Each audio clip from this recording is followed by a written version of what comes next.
before Herod. Then the next sacred garment is the cincture, which of course is the scourge with which Christ was beaten on Good Friday morning because he was on his way to the cross. And the scourge, of course, is a reminder of the virtue of purity. And when the bishop wears this, it reminds, the bishop says a slightly different prayer. I want to put on this cincture that not just purity, but the faith.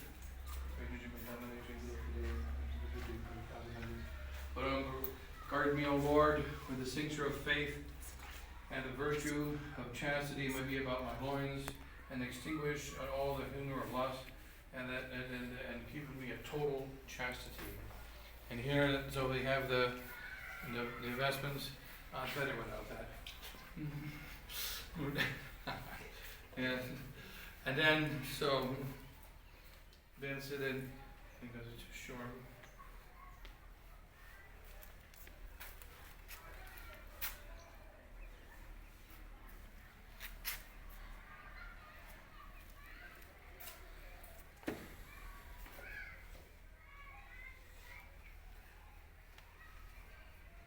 And also the next vestment the priest normally wears is the maniple. They also took this away at Vatican II. And this is the handcuffs with which Christ was tied and brought from place to place during the crucifixion. And the priest puts this is the first priestly vestment.